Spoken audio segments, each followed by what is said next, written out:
10%. So I drew a line from 1983 using the ano lang no, simple line lang. Kung if it's the trajectory, where is that trajectory going to connect to the latest one, yung pinakamalapit. Kung straight line siya na hindi yung line na parang straight siya, no? So do you know that the recovery path from 83, the levels was recovered already during Pinoy's time? Huh? Yeah.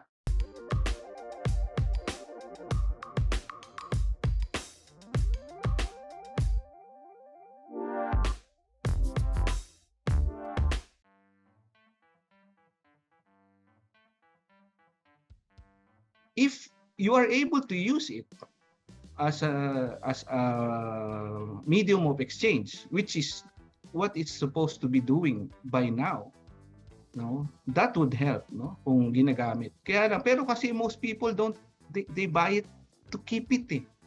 They're not buying to make it medium of exchange, which is one of its objective. That's the thing. And so if that becomes the norm, it will take a long time before it will be adopted as currencies, no? Kaya ang mangyayari niyan, this global impact of pandemic will lead to a financial stress, no, which is going to be caused by countries printing so much money. Elections is happening in less than 9 months. My question is this: does it matter who wins the election in terms of how the economy will move forward? First question, and highly connected to that, if you will paint a president that you want to win that will be better for the economy, ano yung klaseng president na yun? Naipit ako, Marvin, sa question mo.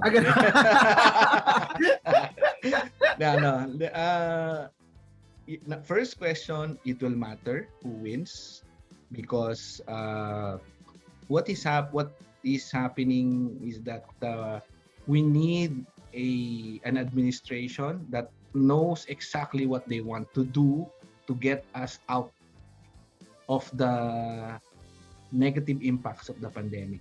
There would be negative impacts, definitely. This is just to I'm not scaring you guys, no, but the 1983-84 political crisis natin, bumagsak yung economy by about 10%. No? 10%. So I drew a line from 1983 using the ano lang, no? Simple line lang.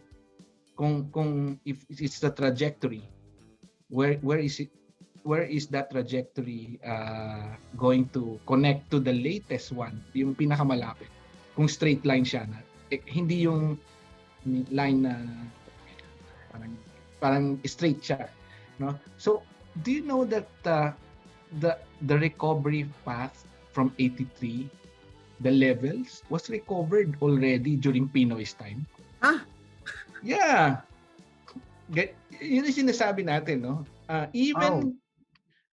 That's how yung recovery path yun, hindi yung growth path. Iba yung growth path. Yung recovery, yung levels, kung consistently umaakyat ka ng same level every year, like 2%, 2%, 2%, 2%, or so yun yung sana yung mo. 3 decades, ha?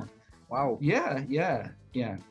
Pero yung growth path natin, na-recover natin after mga 6 years naman, mga 92 yung growth path. Pero yung levels, iba yun, no? Ang tagal. That's why, and the next president should whoever that person will be, should know that the impact of this is much deeper than that. Di ba? Sinabi ko na yun kanina, Marvin. So, a lot of governance is required. Good governance, a lot of good understanding of the industries, no? Ang laki kasi nawala sa atin yung mga industries na bumubuhay sa atin, unfortunately they are not helping the rest of the society, no? So for example, who are saving 15% lang ng population, yung 85 walang savings yun. They are in they're working in malls as retail people, they are construction worker, they are jeepney drivers, they are farmers. So they're not benefiting from this. And so that's the big challenge, no? How do you restructure the economy? Restructuring yun kailangan eh. We have to like invest. To me, nakausap mo na si Dodong, no? You really have to put your money in agriculture and do it right. Do it right. Not the usual. No, may pera yung agriculture. No, do it right. So yun, yung food. Kaya the next president will have really to do that. No? Ang laki and kung hindi niya kaya, just bring back the environment of confidence. Na maging confident ako mag-business. Bring me back. If I have lost the business in this pandemic, that I will say, hindi, babalik ako. I will invest again. That's critical to whoever will win. Eh. Diba? Kasi kung bawa, if status quo ba, or it's not going to, we cannot go status quo. That's not going to help us. Matagal masyado. So drastic measure ang kailangan gawin ng next president for that. Kaya para sa akin, if the next president thinks they don't have enough money, I will create, if I'm the president, I will create incentives so that for example, itong mga kasama natin who are earning in cryptos, in stocks, in NFTs, no? Hindi ka na makakadagdag kayo if you create jobs. So if you have extra na dyan, you start to go business na. Mag-business na kayo. No? Support create a platform naman. No? Pwede nyo bang i-distribute yung games na yan to create value. Don't create don't give people lang. Pag binigyan mo lang, mag-aantay lang yan siya.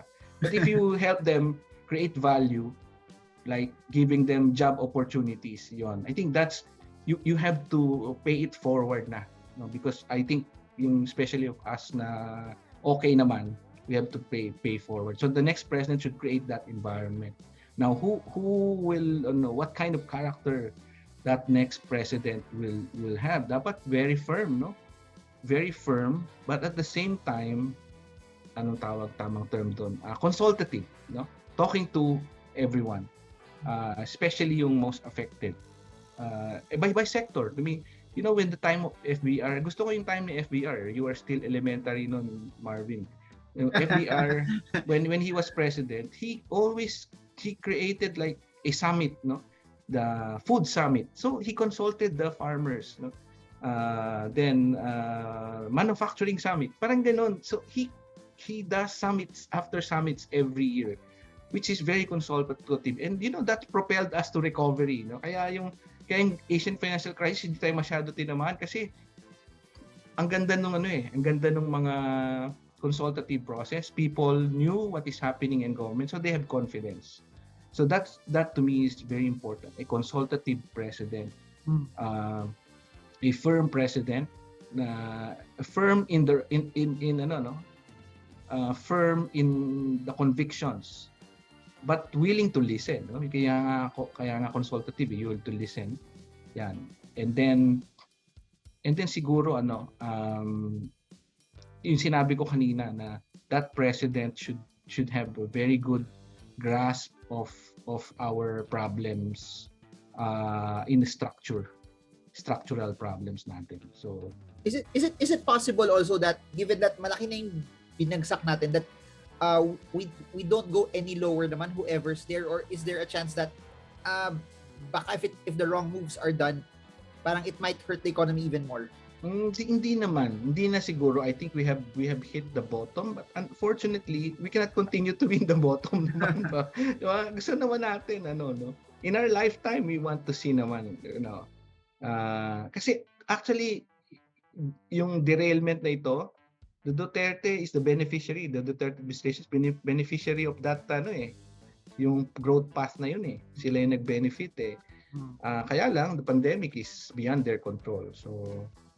So yun, we need somebody or not somebody, but we need a team of people who will work together for to bring everybody back again. Kasi sa biro mo yung poverty rate natin, bumaba na, laki na. Ngayon, we have to go back, parang back to zero eh. Lahat. So parang it's parang yung nag-reboot ka. Di ba pag nag-reboot ka, parang ulitin mo na naman lahat. Parang parang na virus. Di ba? Imagine it this way, your computer hard disk got corrupted. So you have to reformat. Yan. So pag nag-reformat, dapat alam niya yung lahat, di ba?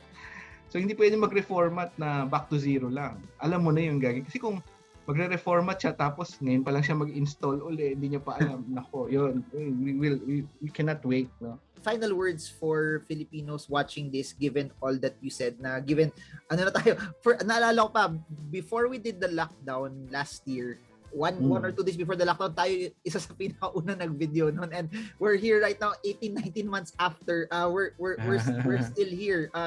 What's your message to them? We have seen the worst, but we don't want to be in the worst situation. We want to get out. Getting out implies that the environment allows us to do it, no? And so I don't know when Marvin will put this up, but if you have not registered, you have to register to vote. That's major, no? So that you know what are the important aspects that we need to see moving forward. And then ito lang siguro, request ko lang, if you have benefited from this pandemic, and I know if you're watching this, you probably have benefited because you have extra and you want to know how to increase it some more. My appeal is that if you can